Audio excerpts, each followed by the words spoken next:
আজকে আমি ইনশাল্লাহ চেষ্টা করব আমাদের শিবপুর পদ্মবিল সম্পূর্ণটা ঘুরে দেখানোর। তো চলুন দেখা যাক। বিলে ঢুকতে আপনাদের চোখে পড়বে একটা বড় বটগাছ এবং দুই পাশে দুইটা রাস্তা। আমাদের বিলের সৌন্দর্য মূলত এই গাছটা দিয়েই শুরু। কিছু মানুষের কারণে আমার মনে হচ্ছে গাছটি খুব অযত্নে পড়ে আছে। এরপরেও মাশাআল্লাহ আমাদের বিলটি দেখতে খুবই সুন্দর। বিলে ঢুকতে একটা দোকান চোখে পড়বে, আর এখানে কিন্তু রস লাগানো হয়। বিলে আসলে একটা জিনিস চোখে পড়বে, অবশ্যই দেখবেন সবাই কাজ করছে। তামাকের পাতা শুকানোর জন্য মূলত এই বাড়িটা দেয়া হয়। জানি না কি কারণে এই হ্যারোটি অনেকদিন যাবৎ পড়ে আছে। একেবারে বিলের মাঝখানে আপনারা এই গুচ্ছ গ্রাম দেখতে পারবেন। অনেকে এখানে বাড়ি করে বসবাস করছে। নাটোর জেলার বড়াইগ্রাম উপজেলার গোপালপুর ইউনিয়নে মূলত আমাদের এই গ্রামটি অবস্থিত। দুই পাশে পুকুর, কলার গাছ এবং মাঝখান দিয়ে রাস্তা। এখানে আসলে আপনারা দেখতে পারবেন অনেক বড় বড় পুকুর আছে, যেখানে অনেক বড় বড় মাছ চাষ করা হয়। সবচেয়ে বেশি চোখে পড়বে পাখি। বেশি রোদ পড়লে মানুষ এই গাছটার তলে এসে আশ্রয় নেয় এবং খাওয়া দাওয়া করা হয় এই গাছতলাতেই। আমিও এই গাছতলাতে একটু বিশ্রাম নিয়ে নিলাম। বারবার বলতেছি ভিডিওটি সম্পূর্ণ দেখবেন।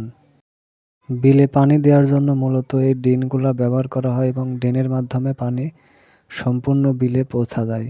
বিলের মাঝখানে যেগুলা দেখতে পারতেছেন এগুলা মূলত ছোট ছোট পুকুর, যেগুলাকে আমরা কুই বলে থাকি। এখানে প্রচুর পরিমাণে প্রতি বছর মাছ পাওয়া যায়। পানি শেষ হয়ে গেলে মাছগুলো ওখানে গিয়ে জড়ো হয়ে যায়।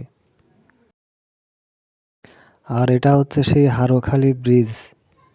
ব্রিজের তল দিয়ে হালকা করে এখনো পানি গড়তেছে। বেশিরভাগ পানি আসে মূলত এই সাইড দিয়েই।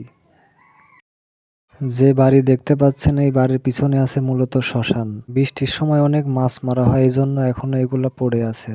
বৃষ্টি হলে এই নালা দিয়ে আমাদের বিলে পানি যায়।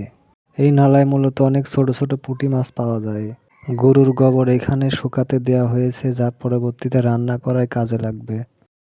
আমাদের এই বিলে ছোট ছোট অনেক বাঁশের ব্রিজ দেখতে পারবেন, যা পারাপার হতে সাহায্য করবে। এখানে একটা তিতলের গাছ আছে, ছোটবেলায় অনেক তিতল খেয়েছি এই গাছ থেকে। এই পুকুরের চার সাইডে অনেক গাছ থাকার কারণে জাল দেওয়া হয়েছে যাতে পাতা না পড়তে পারে। অন্য গ্রাম থেকে আমাদের বিলে পানি আসার মেন ব্রিজ এটা।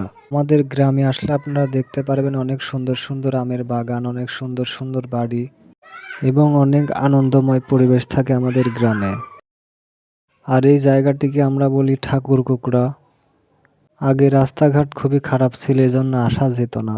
এবার সব বিলে শুধুমাত্র ধান আর ধান।